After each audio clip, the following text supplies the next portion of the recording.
Plus. Terkait Kos Plus bisa apa saja boleh. Plus ya. Kaitannya dengan wisata Nusantara. Tersenyum dianya padaku, manis, manis, manis. Ku belai rambutnya yang hitam. Sayang, sayang, sayang. Alangkah senang hatiku bila ku dekat denganmu. Alangkah senang hatiku, sayangku hanya untukmu.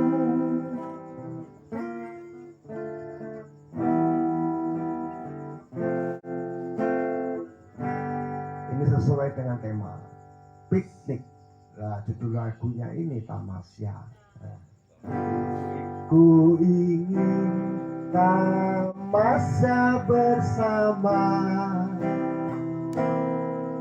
jauh, jauh, jauh, melihat pemandangan alam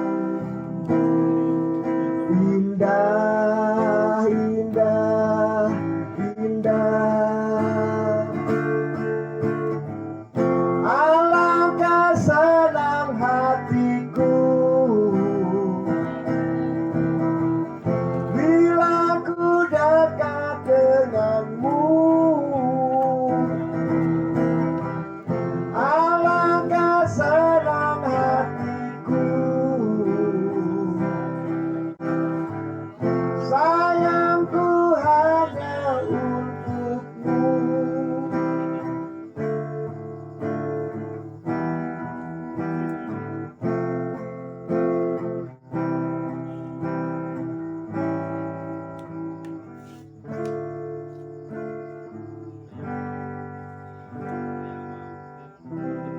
Bagaimana, Mas?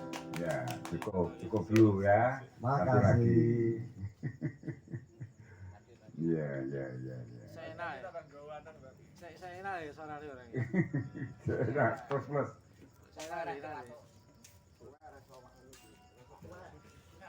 Iya Pak Pri. Museum tadi sudah. Saya sempat Pak, pernah ada dialog yang menyelenggarakan komunitas wartawan. Ini hubungannya dengan museum. Waktu itu dihadiri bupati yang Buana lah, ya kan. Itu di MCM. Kamu nggak bisa hadir nih, tadi pamit karena hari ini ada rapat wedding. Nah, saya salah satunya orang yang mengusulkan Bojonegoro ada museum. Dan museumnya apa? Museum kayu jati sama museum tembakau. Ya. Tapi beliaunya tidak menjawab mau bikin atau tidak. Cuma dia berbicara tentang apa itu museum. Kalau museum jati itu ya gini, proses pengolahan, proses pembibitan dan sebagainya. Begitu juga tembakau sampai jadi rokok. Itu di museum itu ada. Ini sekedar informasi aja. Jadi itu museum. Pernah saya sampaikan ke bupati. Kita moga aja nanti ke depan ada museum tentang itu ya. Soalnya Bojonegoro saya kenal pada waktu SD, waktu MI.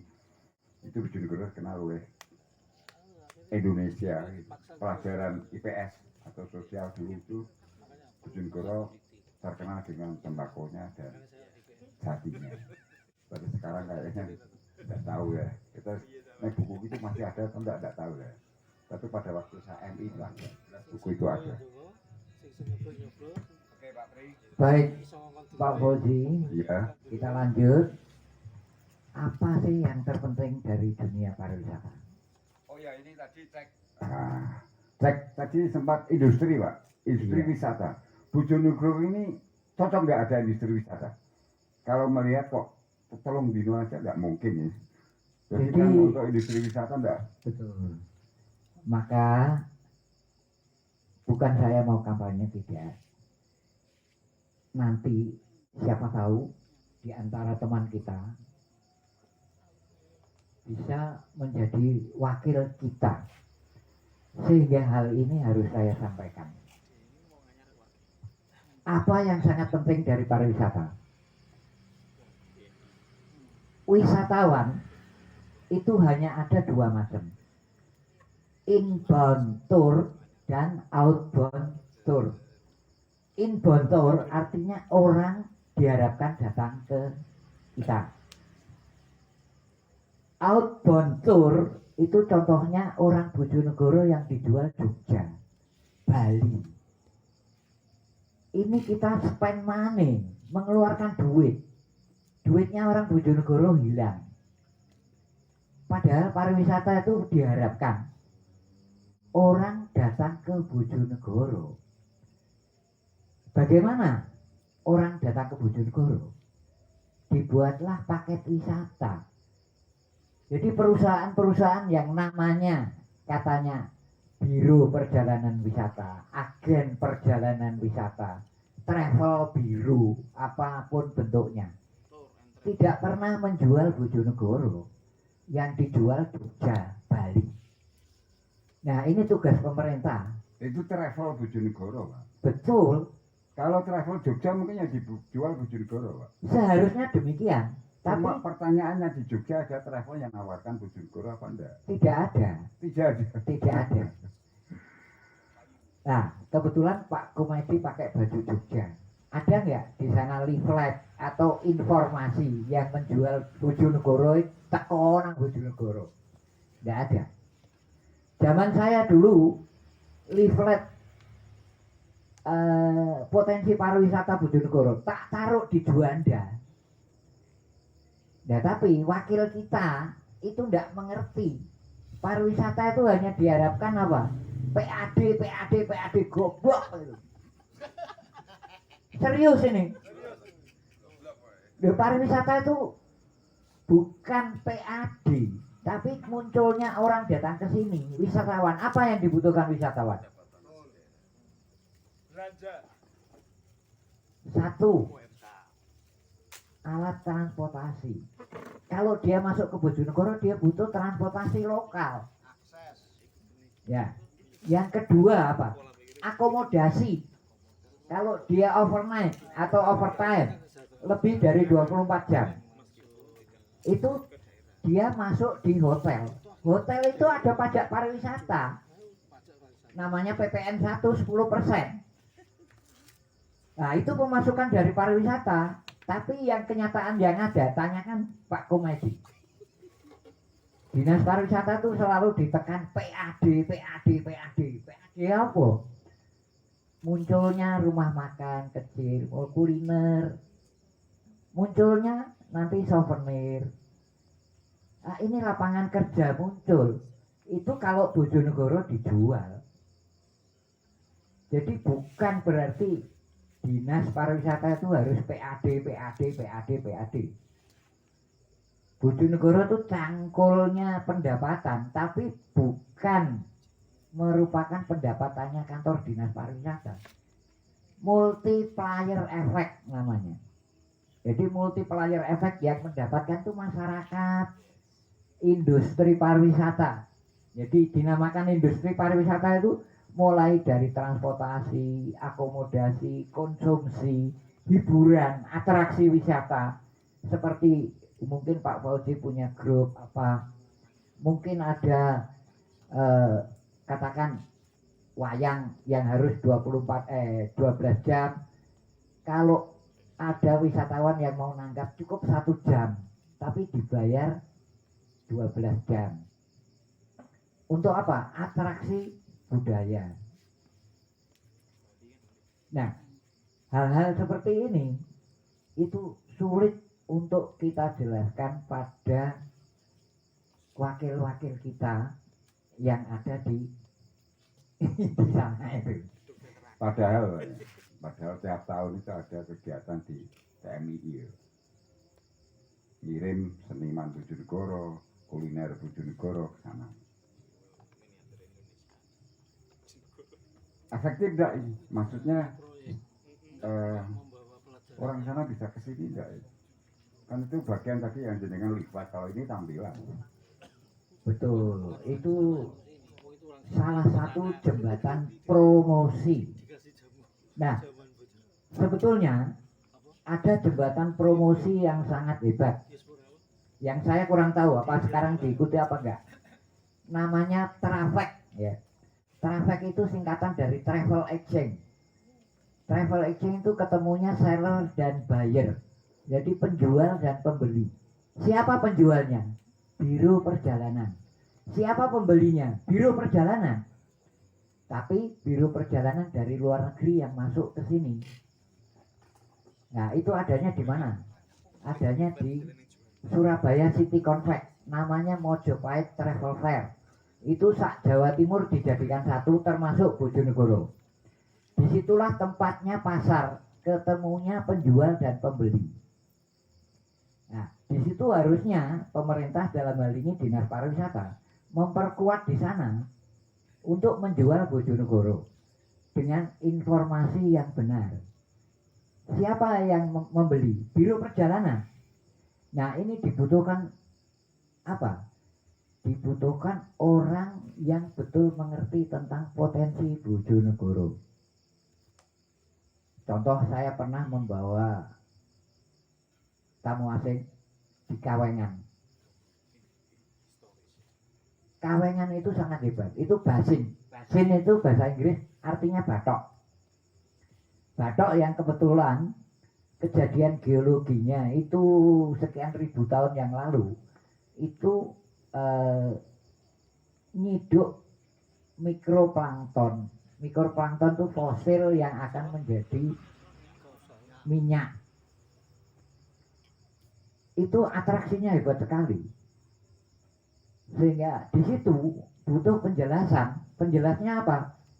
Stratigrafi. Stratigrafi itu garis-garis tanah. Tanah itu kalau kita keduk ke bawah kayak kue lapis.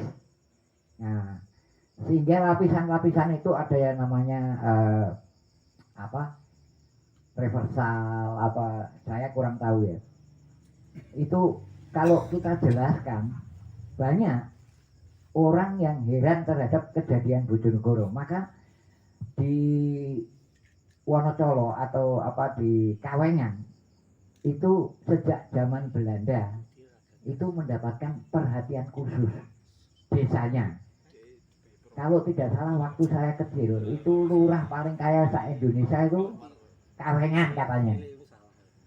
Sehingga patungnya ada di mana-mana Pak Lurahnya. Nah, di Kawengan kebetulan saya terlibat membuat museum di Kawengan. Kalau saya membawa tamu bisa panjang di sana. Tapi saya tidak tahu sekarang. Oke, Saya tidak tahu sekarang. Kita kembali ke teman-teman, barangkali ada yang ingin menyampaikan. Gini Pak Fauzi, Iya, saya tertarik. soalnya sering disebut-sebut. Dua malam kalau nggak habis ini cerita ini. Ya.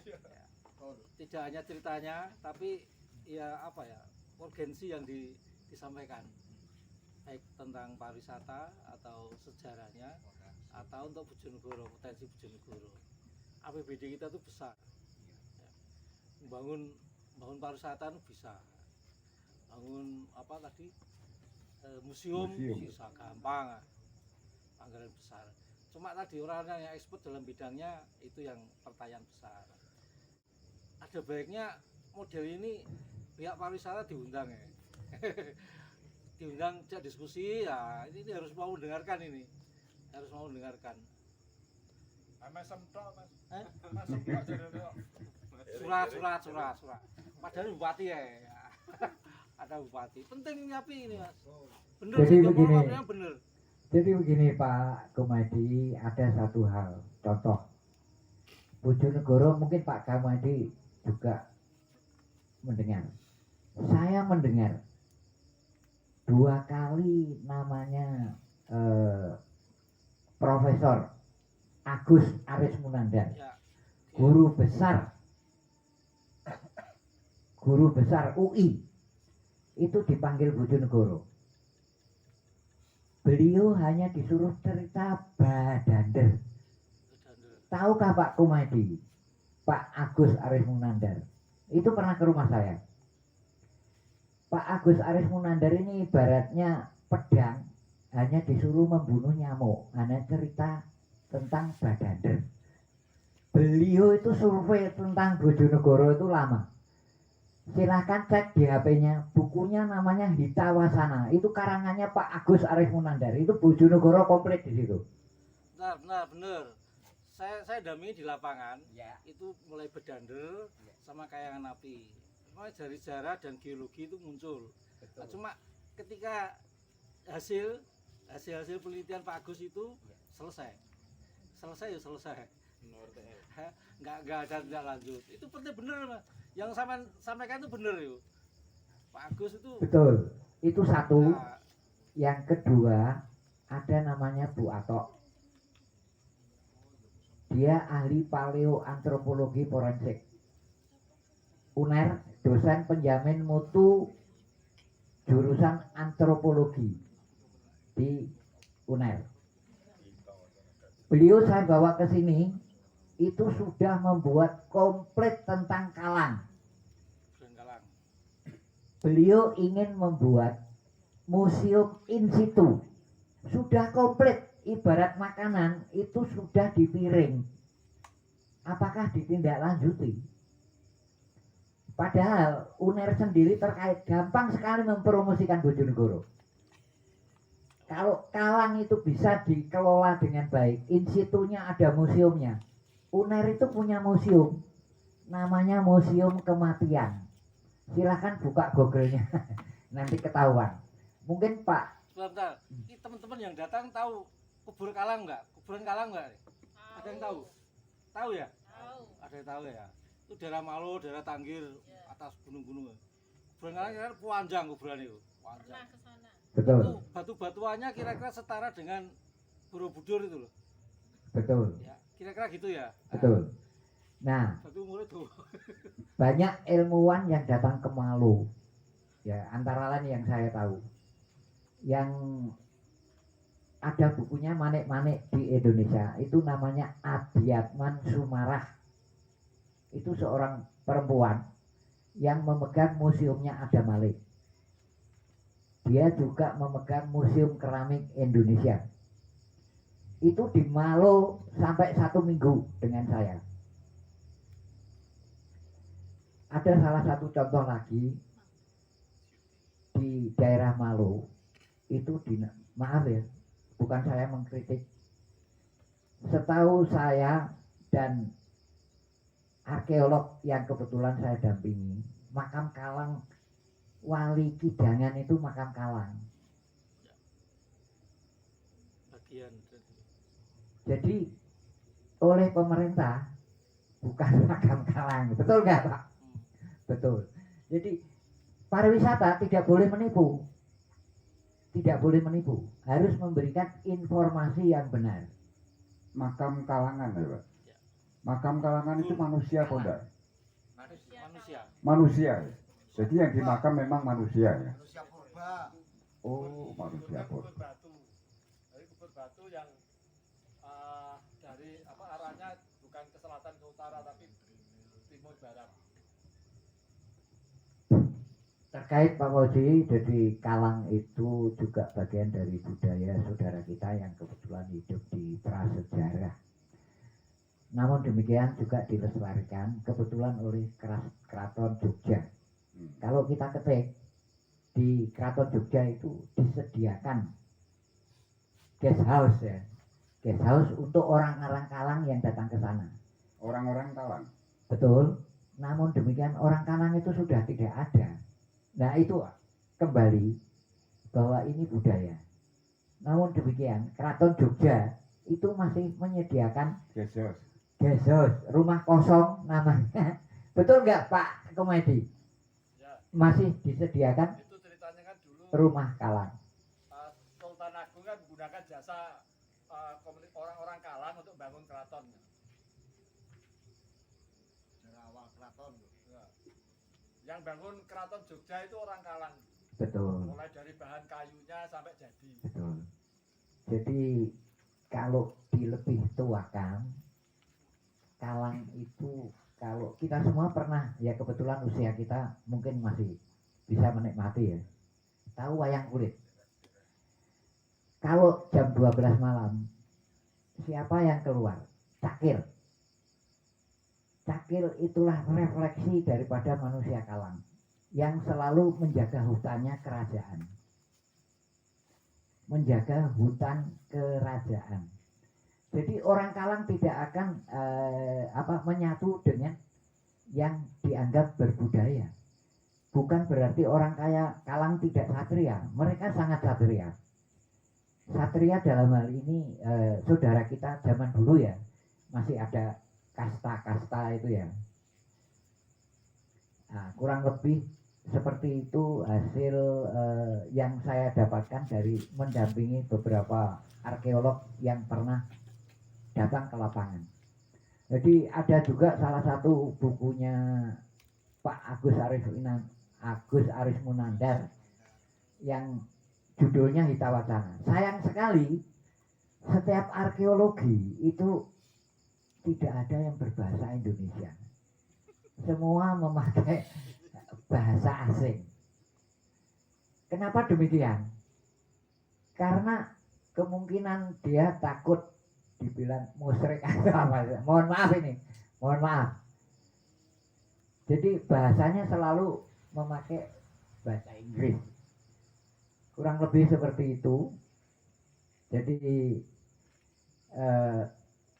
kalau kita melihat, maka melalui ngaji budaya ini, mudah-mudahan kita bisa menggali lebih dalam tentang potensi Bojonegoro. Sangat hebat bagi yang mau belajar tentang Bojonegoro.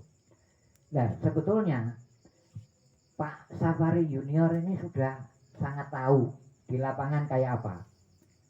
Tahu nggak Pak? Mas-mas seperti ini, silahkan buka Google. Old Javanese Gold. Itu banyak ditemukan di Bojonegoro. Ini. Yang saya pakai ini ditemukan. Barangnya ada. Bukan hanya ini. Ada yang topeng dari emas. Artinya apa? Topeng dari emas itu kalau nggak raja nggak akan pakai topeng emas.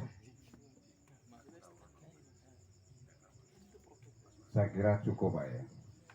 Nanti lain waktu kita kayak begini, lain waktu tidak enak kita kok macam-macam mati gitu. Jadi saya pikir cukup Pak. Enggak. Closing statement tentang piknik andalan di Bojonegoro ke depan itu menurut jenengan ada berapa yang harus digarap dengan serius yang di kota lain tidak punya. Terakhir Pak. Oke, closing statementnya. Baik. Bojonegoro dari sisi iklim sulit untuk dijual. Bagaimana cara menutup kekurangan? Jadi kembali kepada teori SWOT ya. Apa sih kekuatan dari Bojonegoro? Background sejarah paleonya. Background sejarah paleonya itu di Bojonegoro ditemukan stegodon, megalodon, mastodon. Ya. Megalodon itu gajah purba. Megalodon itu hiu purba. Stegodon itu gajah purba. Di sini ada 3 stegodon. Ada stegodon trigonocephalus, ada stegodon ganesa, ada stegodon maaf saya lupa. Jadi itu paleonya, ya. Ada fosil, ada segala macam. Sangat melimpah. Sangat melimpah. Di tempat lain tidak ada. Catatan ya sangat melimpah itu. Sangat melimpah itu satu. Yang kedua, dengan banyaknya linggayoni yang diamankan. Jadi ini masuk kepada masa sejarah, artinya ada manusia. Ada linggayoni yang sangat bagus, dulu dilindungi oleh dinas pendidikan yang diserahkan oleh ke dinas pariwisata. Itu kelenderan di SD Terpadu kalau nggak salah. Kelenderan di sana. Nah ini banyak tidak diketahui oleh orang-orang Bojonegoro sendiri.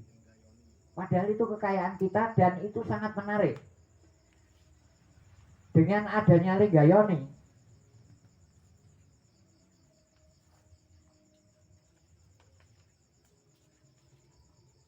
nah, ini konsep dunia kecil dari dunia besar. Jadi konsep daripada planetnya orang nenek moyang kita, Linggayoni itu ada di tengah-tengah candi. Di dalam tanah itu ada namanya peripeh. Konsep dunia kecilnya itu manusia adalah kita. Peripeh yang ada di sini di bawah tanah ini itu adalah, kalau konsep kecilnya kita itu udel, Pak. Ari-ari. Ari-ari kita kan biasanya ditanam, ya. Tahukah di zaman sekarang modern, saya punya teman ini, betul orang Bojonegoro, ari-arinya ditaruh di bank, setahun bayarnya 60 juta. Untuk apa? Betul nggak? Nah, kebetulan dia mengenal teman saya juga. Itu ari-arinya ditaruh bank di Surabaya. Itu bayar 60 juta. Untuk apa? Pengobatan yang paling mampu manakala obat-obat lain sudah tidak bisa menyembuhkan yang bersangkutan sakit. Itu nenek moyang kita sudah mengajari kita bahwa ari-ari itu sangat dibutuhkan. Nah, ini kembali Bojonegoro punya kekayaan itu. Belum lagi kekayaan geologi yang lain, adanya eternal fire, adanya apa segala macam. Jadi kekurangan daripada iklim yang panas Bojonegoro bisa ditambah dengan hal-hal lain yang menjadi kelebihan Bojonegoro. Contoh ini, Bojonegoro kurang bagus hotelnya, Cepu membuat. Karena Bojonegoro ada minyak, orang butuh akomodasi, Tuban membuat. Nah, kekurangan yang sangat kurang di pemerintah kita melihat Bojonegoro itu teritorial. Pariwisata itu tidak ada batasnya. Sepanjang pariwisata itu egosentris, oh ini wilayah saya, tidak akan jadi. Nah itu kurang lebih. Jadi pariwisata itu saling mengisi. Kekurangan yang satu ada di tempat yang lain, kekurangan yang satu ada di tempat yang lain. Sehingga namanya apa? Diversifikasi objek wisata. Kira-kira seperti itu. Iya, terima kasih Pak Pri. Saya itu ngundang orang yang secara japri itu 100 lebih. Jadi 100 orang, termasuk teman-teman dari Dinas Pariwisata Pak Lu. Itu yang balas cuma satu, seorang kasih yang balas, nggak bisa hadir. Jadi undangan, tapi undangannya nggak formal ya. Jadi undangan lewat WA, bukan poster, tapi rasa undang langsung dengan Assalamualaikum warahmatullahi wabarakatuh, seperti itu. Sudah ada sekitar 100 orang, termasuk beberapa teman-teman dari Dinas Pariwisata dan Budaya Bojonegoro. Ya, saya kira itu. Terima kasih Pak Pri, tepuk tangan untuk Pak Pri. Semoga saya ini bisa memantik. Siapa tahu ya, tidak tahu nanti ada orang lain atau lembaga lain yang bisa melanjutkan tentang pariwisata di Bojonegoro. Di antara ini ya, di antara. Baik Ibu Bapak, Ya. Saudara yang saya hormati, kurang lebih itu yang bisa saya sampaikan. Mungkin bagi yang ingin belajar bersama, saya siap. Ada kelebihan dan kekurangannya, saya mohon maaf. Assalamualaikum warahmatullahi wabarakatuh. Waalaikumsalam warahmatullahi wabarakatuh. Pak Pri sangat bersemangat ya kalau sudah bicara tentang wisata. Jangankan dengan orang sebanyak ini.